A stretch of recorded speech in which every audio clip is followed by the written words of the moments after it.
Good afternoon everyone.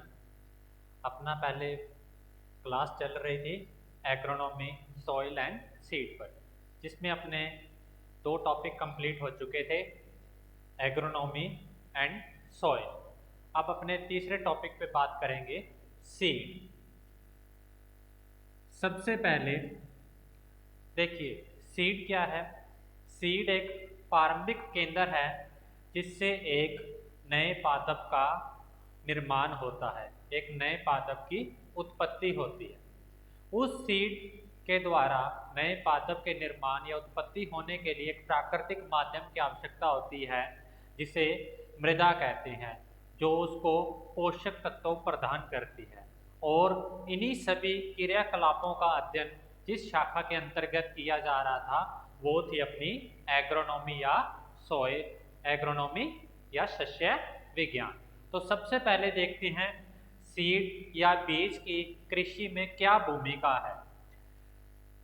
कभी भी कोई भी किसान खेती करता है तो उसके पास सबसे पहले उत्तम गुणवत्ता या उच्च क्वालिटी का बीज होना अनिवार्य है, क्योंकि जब हमारे पास इम्प्रूव क्वालिटीज या उच्च गुणवत्ता का सीड उपलब्ध रहेगा तो उसके साथ अपना उत्पादन तो बढ़ेगा ही बढ़ेगा, और उसके साथ जो दूसरे इनपुट्स होते हैं, कौन कौन से इनपुट्स, जैसे फर्टिलाइजर्स हो गए या इंसेक्टिसाइड्स हो गए, कीटनाशी,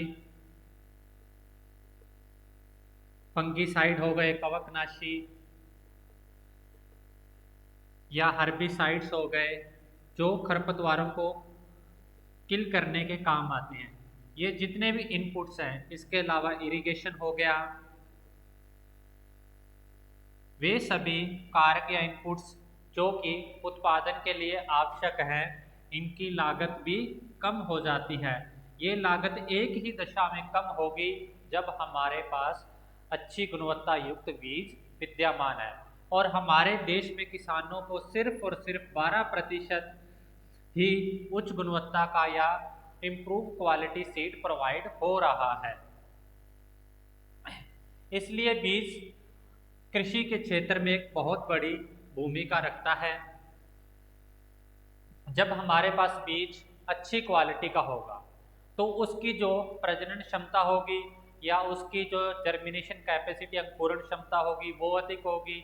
वो सीड प्रतिकूल परिस्थितियों में भी अपना सर्वाइवल कर जाएगा।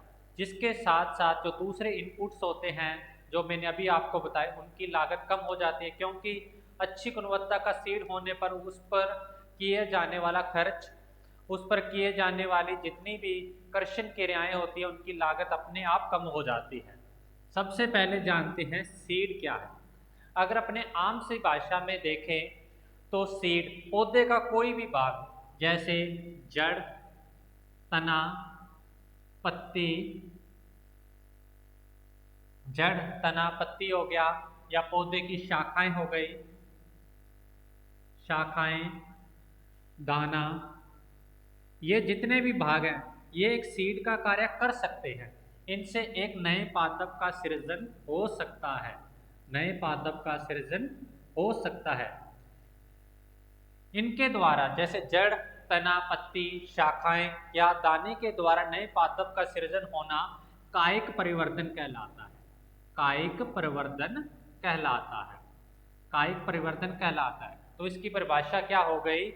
कायिक विधियों द्वारा या पौधे के कोई भी भाग, जड़, तना, पत्ती, शाखाएं आदि से एक नए पौधे का निर्माण होना बीज कहलाता है। Any part of plant like root, branches, seeds which has the capacity to germinate, जिसमें अंकुरण होने की क्षमता विद्यमान पाई जाती है, सीड कहलाता है। अगर अपने बायोलॉजिकली जीव विज्ञान की दृष्टि से इसकी परिभाषा देखें तो क्या बनती है? Seed is a fertilised ovule. Seed is a fertilized ovule which consists of embryo, endosperm endosperm and seed code which has the capacity of germination.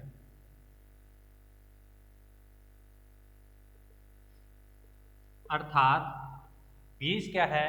बीज एक निषेचित अंडा है जिसमें भ्रूणपोष बीज आवरण विद्यमान होता है और जिसमें अंकुरण होने की क्षमता पाई जाती है, बीज कहलाता है।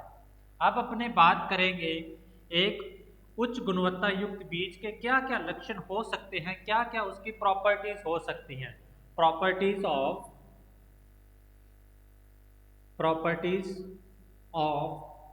Improved seed. एक अच्छे गुणवत्ता युक्त बीज के क्या क्या लक्षण हो सकते हैं। पहला लक्षण होता है उसकी अनुवांशिक शुद्धता, जेनेटिक प्योरिटी। जेनेटिक प्योरिटी या अनुवांशिक शुद्धता से मेरा तात्पर्य है कि कोई भी फसल, जैसे गेहूं की एक किस्म अपने ले लेते हैं, जैसे राज 2329। इस किस्म के सिवाय गेहूं की दूसरी किस्म के बीज मिश्रित नहीं होने चाहिए, जैसे कि राज 2009। ये गेहूं की दो अलग अलग किस्में हैं। अगर आपने सिर्फ और सिर्फ इस किस्म का बीज प्रोडक्शन करना है या उत्पादन करना है तो इस किस्म में गेहूं की किसी दूसरी किस्म के बीज मिश्रित नहीं होने चाहिए। यही अनुवांशिक शुद्धता कहलाती है। तो इसकी डेफिनेशन क्या हो जाएगी? Seed free from other variety seeds of same crop. अर्थात किसी फसल के बीज में उसी फसल के दूसरी प्रजाति के बीज मिश्रित नहीं होने चाहिए। ये जेनेटिक प्योरिटी कहलाती है। और जो उच्च गुणवत्ता युक्त बीज होता है या इम्प्रूव्ड सीड होता है, उसकी जो जेनेटिक प्योरिटी होती है वो 100% होनी चाहिए, 100% होनी चाहिए। इसके बाद जो दूसरा करैक्टर आता है वो आता है फिजिकल प्योरिटी। फिजिकल प्योरिटी का मतलब क्या होता है? जैसे कोई सीड है, उस सीड में कुछ कंकड़ पत्थर या कुछ रेत के कण या किसी दूसरी फसलों के किस्मों के बीज मिश्रित हो जाते हैं, जैसे वीट में राई या बार्ले के सीड का मिश्रित हो जाना। प्लस इसमें क्या है, जैसे कंकड़ पत्थर जिसको बोलते हैं इनर्ट मैटर, इन सभी का जब आपस में मिक्सचर हो जाता है तो ये क्या हो जाता है, जो सीड होता है अपना फिजिकली इम्प्योर हो जाता है, अशुद्ध हो जाता है। अर्थात इस सीड का या इस वेराइटी का अदर क्रॉप सीड या इनर्ट मैटर से रहित होना, इन सब से रहित होना ही क्या कहलाता है? फिजिकल प्योरिटीज कहलाता है। तो इसकी डेफिनेशन क्या हो जाएगी? Seed of any crop free from inert matter and other crop seeds. अर्थात किसी फसल का बीज जो कि उसमें पाए जाने वाले अवांछनीय पदार्थों और दूसरी फसलों की किस्मों से रहित होने चाहिए, फिजिकल प्योरिटी या भौतिक शुद्धता कहलाती है। भौतिक शुद्धता भी कम से कम 100% होनी चाहिए। अब तीसरा आता है शब्द अपने पास सीड विगोर या जिसको बोलते हैं बीज ओज। उससे पहले एक टर्म आती है इसमें डॉकेज क्या होती है? जो भौतिक अशुद्धियां होती हैं, भौतिक अशुद्धियां किसी भी बीज की किस्म में या बीज के नमूने में जो भौतिक अशुद्धियां विद्यमान होती हैं वो क्या कहलाती हैं? Dockage. Impurities of any seed lot, किसी भी बीज नमूने में जो इम्प्योरिटीज प्रेजेंट रहती हैं वो क्या कहलाती हैं? डॉकेज कहलाती हैं। उसके बाद अपने बात करते हैं सीड विगोर। ये तीसरा लक्षण है किसी भी अनुवांशिक या किसी भी उच्च गुणवत्ता युक्त बीज का। सीड विगोर से तात्पर्य क्या होता है? बीज की आयु से, बीज की आयु से या बीज की स्वास्थ्य से, बीज का जो स्वास्थ्य होता है, बीज की आयु से, स्वास्थ्य से। तीसरा, उसमें जितनी भी कायिक क्रियाएं होती हैं, कायिक क्रियाएं होती हैं, ये तीनों सम्मिलित रूप से क्या कहलाती हैं? बीज कोश कहलाती हैं। जब ये सभी के सभी कारक, जब बीज की आयु ज़्यादा नहीं होगी, बीज स्वस्थ होगा, वो टूटा फूटा नहीं होगा, उसमें जितनी भी कायिक क्रियाएं हैं, चाहे वो पानी का अवशोषण करना है, चाहे उसमें भोजन को ग्रहण करने की क्षमता है, जब ये सभी की सभी क्रियाएं नॉर्मल रूप से या सामान्य अवस्था में होगी तो बीज की जो अंकुरण क्षमता होगी वो बहुत अधिक होगी। यही चीज क्या कहलाती है? सीड विगोर कहलाती है। इसकी डेफिनेशन क्या बनती है? Seed vigour, seed vigour is a functional activities of seed, functional activities of seed which include seed age, seed age, seed health, जिसमें मोस्टली टू चीज़ों को कंसर्न किया जाता है, seed health and seed as.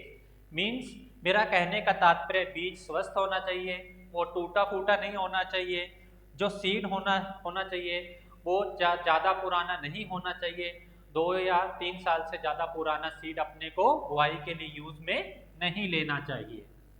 अब चौथी टर्म आती है जर्मिनेशन कैपेसिटी। जर्मिनेशन कैपेसिटी, बीज अंकुरण क्षमता। ये सबसे मोस्ट इंपॉर्टेंट फैक्टर है किसी भी इंप्रूव सीड या उच्च गुणवत्ता युक्त बीज का। जर्मिनेशन परसेंटेज या जर्मिनेशन कैपेसिटी को अपने कैसे निकाल सकते हैं या कैसे ज्ञात कर सकते हैं? जर्मिनेशन कैपेसिटी का मतलब ये होता है बच्चों, जैसे अपने फॉर एग्जांपल किसी सीड लॉट में से अपने 100 बीज काउंट किए, उन 100 बीज को एज ए ट्रायल या छोटे से प्रैक्टिकल के तौर पर अपने किसी फील्ड में या किसी क्यारी में बो दिया, उसमें से कितने बीज अंकुरित हुए, उसमें अंकुरित बीजों की संख्या कितनी थी, वो क्या कहलाती है? जर्मिनेशन कैपेसिटी कहलाती है। जर्मिनेशन कैपेसिटी कहलाती है। जैसे मान के चलो 100 में से अगर 85% बीज क्या हो गए? अंकुरित हो गए, तो वो 85% उस बीज की जर्मिनेशन परसेंटेज कहलाती है। और जर्मिनेट होने की क्षमता क्या कहलाती है? जर्मिनेशन कैपेसिटी या अंकुरण क्षमता कहलाती है। किसी भी बीज की अंकुरण क्षमता कम से कम 70% से अधिक होनी चाहिए, तभी अपने उस बीज को as a breeder, as a productor उसको अपने उत्पादन के लिए काम में लेते हैं। अब जर्मिनेशन कैपेसिटी है, ये इन ऊपर के जो तीनों फैक्टर्स हैं इन पे डिपेंड करेगी। पहला जेनेटिक प्योरिटी पे डिपेंड करेगी, सेकंड वो उसकी फिजिकल प्योरिटीज पे भी डिपेंड करेगी, थर्ड वो इसके सीड विगोर पर भी डिपेंड करेगी। जर्मिनेशन कैपेसिटी कैसे निकाल सकते हैं? जर्मिनेशन कैपेसिटी निकालने का एक फॉर्मूला होता है, जर्मिनेशन कैपेसिटी या जर्मिनेशन परसेंटेज निकालने का एक फॉर्मूला होता है GP, germination percentage, total number of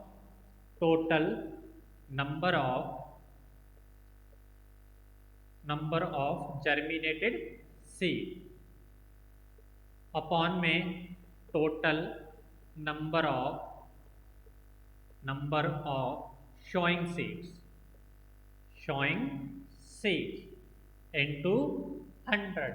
अपने इस फॉर्मूला के द्वारा बीजों की अंकुरण क्षमता या उसकी अंकुरण प्रतिशतता को निकाल सकते हैं।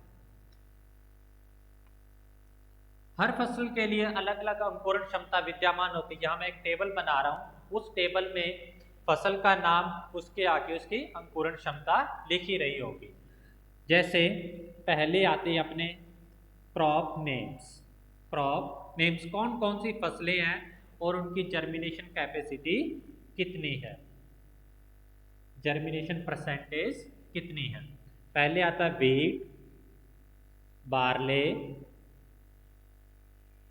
इनकी जर्मिनेशन कैपेसिटी किया ऑलमोस्ट 85%।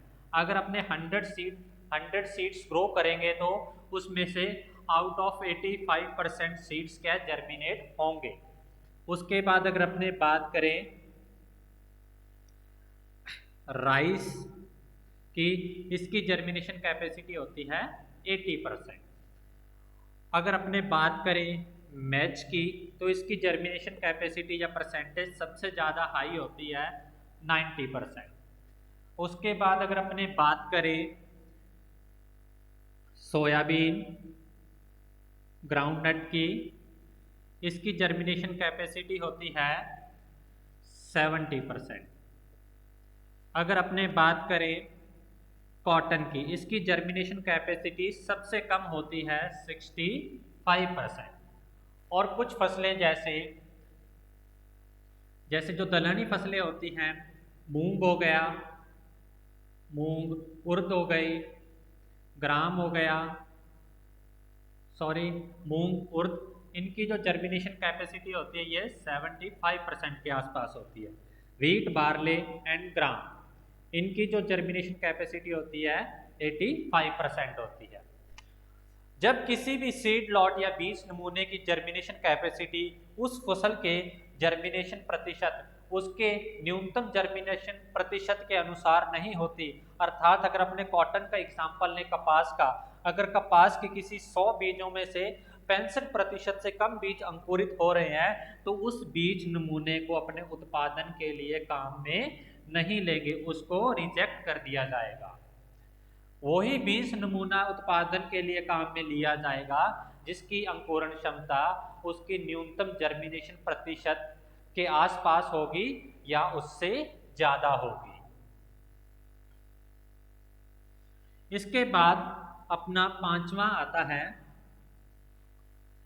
जो अपने गुणों की बात कर रहे थे, जो इम्प्रूव क्वालिटी सीड होते हैं उनके गुणों की बात कर रहे थे, उसमें जो पांचवा फैक्टर आता है मोस्टली, पहला फैक्टर क्या था, जेनेटिक प्योरिटी, सेकंड फैक्टर क्या था, फिजिकल प्योरिटीज, थर्ड फैक्टर क्या था, सीड विगोर जिसको बीजोस बोल देते हैं, चौथा फैक्टर क्या था, अंकुरण प्रतिशत। उससे पांचवा आता है सीड फ्री फ्रॉम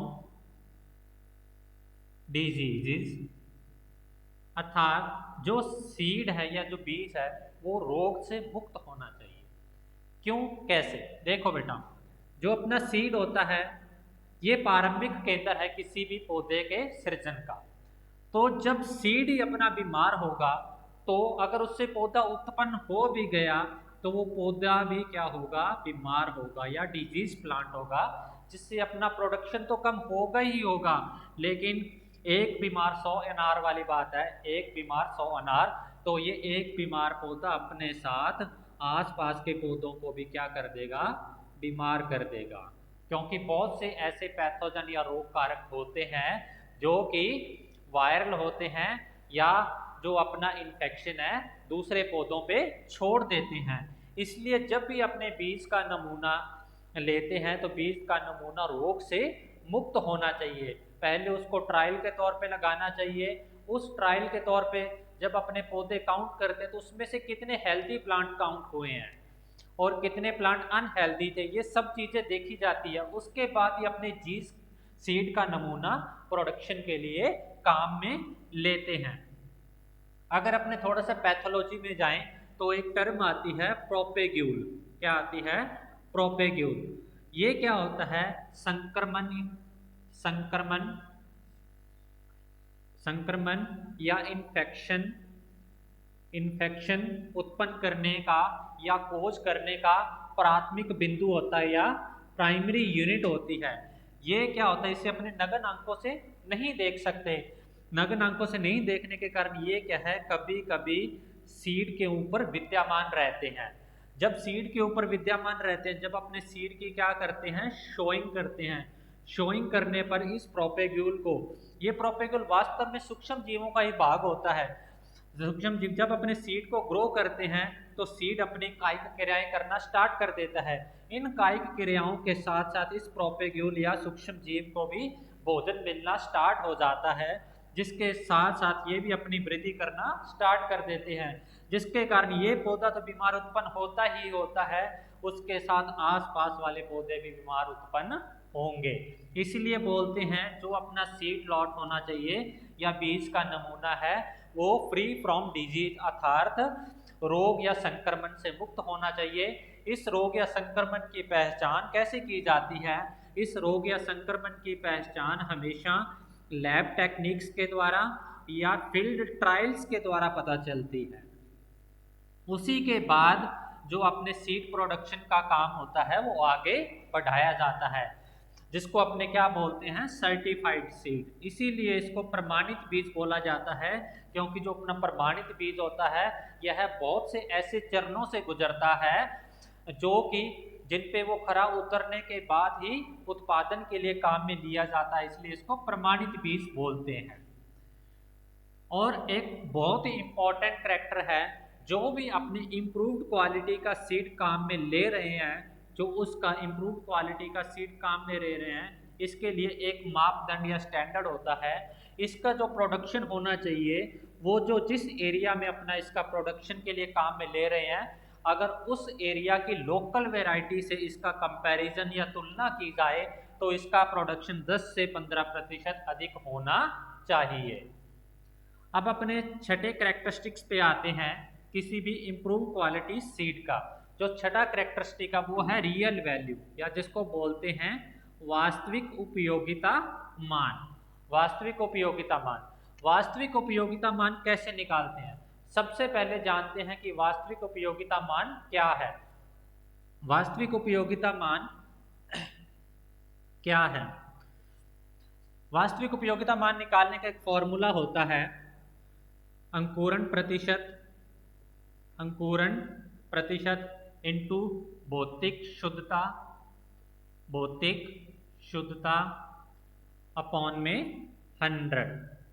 अर्थात अगर अपने 100 बीजों की बुआई कर रहे हैं, सबसे पहले उन 100 बीजों में से देखेंगे उसमें से बीजों की भौतिक शुद्धता कितनी है। फॉर एग्जाम्पल जैसे मैंने वीट के 100 सीड लिए, इस 100 सीड में से वीट के कितने ऐसे सीड हैं जो कि टूटे फूटे नहीं हैं और पूरी अच्छी तरह से साबुत हैं, और मान के चलो 100 में से 90 सीड ऐसे निकले जो कि पूरी तरह टूटे फूटे हुए नहीं थे या साबुत थे, और 10% कंकड़ पत्थर या दूसरी किस्मों के बीज निकल गए, तो उसकी भौतिक शुद्धता कितनी हो गई? 19% या 90% हो गई।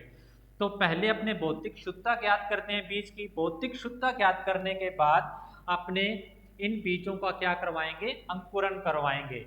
अंकुरण करवाने के बाद 90 में से अगर मान के चलो 70 बीज अंकुरित हो गए, 70 बीज अंकुरित हो गए, तो उसके जर्मिनेशन परसेंटेज कितना हो जाएगा? लगभग 70% के आसपास आ जाएगा, 70% के आसपास आ जाएगा। ये दोनों चीजों को अपने यहाँ वैल्यू पुट करेंगे, उसके बाद अपना रियल वैल्यू निकल जाएगी, वास्तविक उपयोगिता मान निकल जाएगा। अर्थात वास्तविक उपयोगिता मान क्या चीज दर्शाता है? वास्तविक उपयोगिता मान किसी भी बीज नमूने की अंकुरण प्रतिशत और भौतिक शुद्धता प्रतिशत को दर्शाता है, और इन दोनों का कॉम्बिनेशन दिखाता है। वह बीज नमूना जिसमें कम से कम 75% वास्तविक उपयोगिता मान उपस्थित है, उसी को बीज उत्पादन के लिए काम में लिया जाता है। जैसे मान के चलते हैं किसी बीज का जो अंकुरण क्षमता थी वो तो थी 19%, और किसी बीज की जो भौतिक शुद्धता थी वो थी 80%। 9 8 72, ये क्या आ गया? 72% के आसपास आ गया। तो इसका जो रियल वैल्यू है ये 75% से कम आया, तो इस बीज नमूने को क्या कर दिया जाएगा? रिजेक्ट कर दिया जाएगा। ये तो थे किसी भी उच्च गुणवत्ता युक्त बीज के गुण। अब अपने देखते हैं कि अपने देश में कौन कौन से बीज किसानों को खेती करने के लिए या उत्पादन करने के लिए उपलब्ध हैं। तो बीजों को 4 श्रेणियों में बांटा गया है,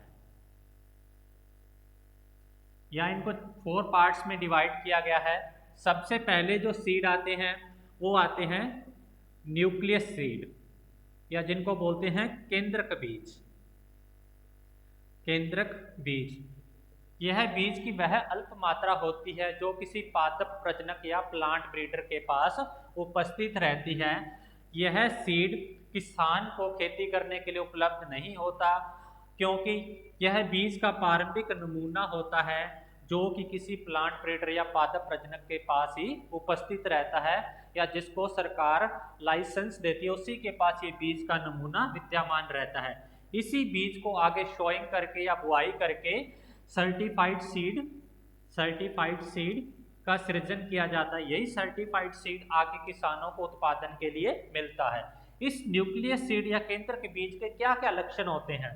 इसकी जो आनुवांशिक शुद्धता होती है या जेनेटिक प्योरिटी होती है, ये 100% होती है। उसके बाद अगर इसकी फिजिकल प्योरिटीज की बात करें तो ये भी 100% होती है। और इस बीज का जो उत्पादन होता है यह सिर्फ एग्रीकल्चर यूनिवर्सिटीज या जो रिसर्च स्टेशंस होते हैं लाइक केवी के इन्हीं संस्थानों पर किया जाता है। इसके बाद दूसरा सीड आता है जिसको अपने बोलते हैं फाउंडेशन सीड, आधार बीज। आधार बीज की पहचान क्या होती है? जो इसकी पैकिंग होती है इस पे सफेद कलर या व्हाइट कलर का टैग लगा रहता है।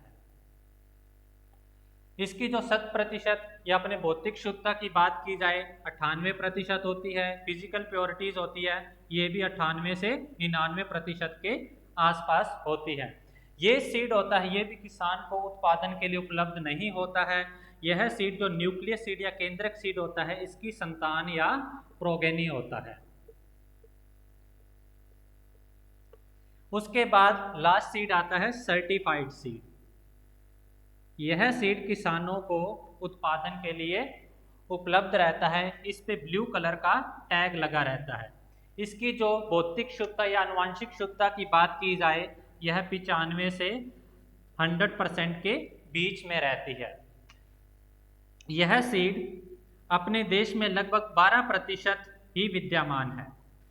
यह एक विडंबना की बात है कि आईसीआर इतनी बड़ी संस्था होने के बावजूद भी बीज में सुधार नहीं कर पा रही है। एक बीज की श्रेणी और भी आती है जिसको न्यूक्लियस सीड, केंद्रक बीज, foundation seed, certified seed, registered seed. यह बीज की चौथी श्रेणी है जो अपने देश में विद्यमान नहीं है। यह श्रेणी ऑलमोस्ट जितनी भी अब्रॉड की कंट्रीज हैं उनमें पाई जाती है।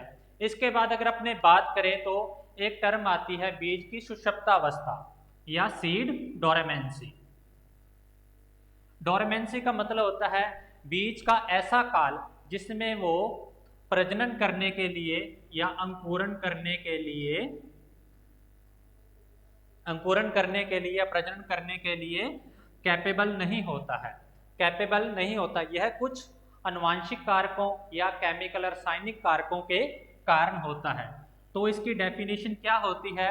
अगर अपने डोरेमेंसी की डेफिनेशन देखें, seed unable to germinate due to physical factors, due to chemical factors and due to environmental factors.